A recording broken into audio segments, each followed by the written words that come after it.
Hi. So I just wanted to start, I guess, for me, I tell stories all the time in terms of the radio documentary work I do. Before that, I guess I was kind of doing more visual art work, and both those things I had absolutely no experience in doing, so it's been a really big learning curve. And I guess a bit of a false start as well. I mean, I started working on a number of art projects. I studied history. I didn't actually have a fine arts background. A lot of what I learnt was working with colleagues and mentors to work out what that was. But very early on, the work was all about stories, and a lot of the time collecting messages and works that would kind of interact with the audience. This was something where we had a festival where there was no mobile phone connection, so we delivered telegrams to people's tents, which was really fun.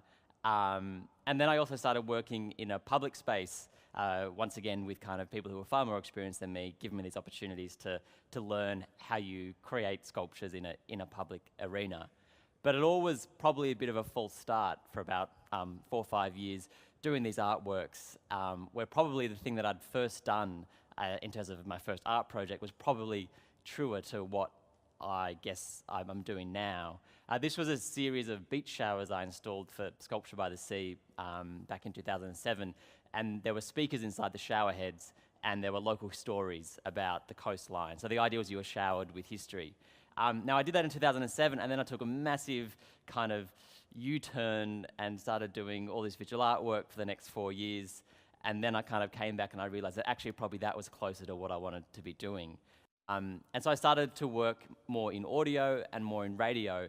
Once again, same as the art, I didn't really know what I was doing, and I found myself with 2 other people starting this program called All the Best on FBR Radio, which is a community radio station. We said we want to make radio documentaries. We pretended we knew what we were doing. We had no idea what we were doing.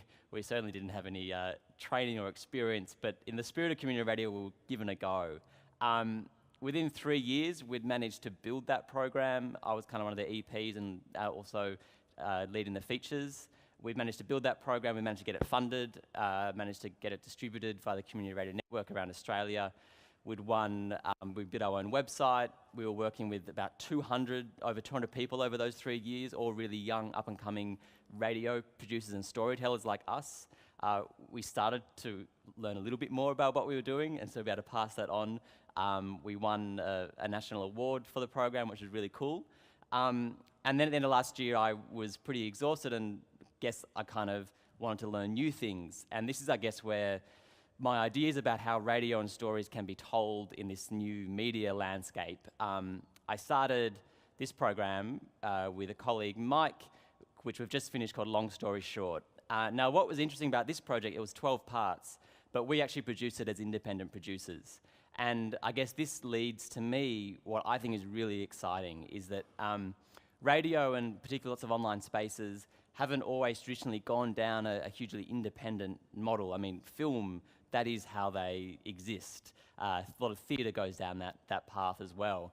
But what's really exciting about radio and audio in particular is the past few years there's been an explosion in it. It's so cheap to make. You can get a little recorder for a few $100. You can get software for free or another couple of $100. You can, build a couple of pillows in a cardboard box and you've got an okay, home studio booth to record your voiceover. So it's incredibly democratic, it's incredibly tangible, and I think what is great about audio for stories is that we are so saturated by pictures and Twitter and Instagram and all that stuff that we forget sometimes the power of putting on a pair of headphones and just being lost in that story. And that can be as simple as a really great interview to a beautifully crafted piece of audio documentary and audio drama. And what I love about audio is when you're doing stories, you're hiding so much, is that like everything, you're cutting up multiple little bits, whether you're working in film or radio or even, the visual space. You're cutting up multiple bits. In radio, you can hide all those cuts, and so it's an incredibly intimate and personal space for stories. I love it because you are literally being told a story by one person. I guess the big idea for that space is, how that works on an independent level. I'm really excited to see how we can develop institutions, organisations, funding bodies that are specifically geared towards this independent sector, because it's very new, it's very infant, and I'm hoping for it to grow.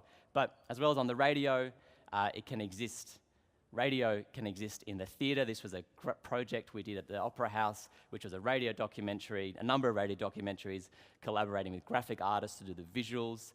I'm also working at the moment on a geolocative audio drama for Cockatoo Island, which is basically all done on your smartphone. You activate it, put the phone in your pocket, and depending where you walk, the audio is automatically triggered. So what I find super exciting about this space is that it is an incredibly traditional medium, but it is evolving to include pictures, to include online, to include GPS. And I think what's exciting to see is that, yeah, how that independent sector can grow. Because we all know that there's money is disappearing out of journalism, disappearing out of media organisations. So it's going to really require us as an independent sector to find interesting ways to fund that through crowdsourcing, through possible foundations. But it's the very beginning of that work, and that's where I'm excited for this next part of, I guess, my interest and life to look at how that sector can grow.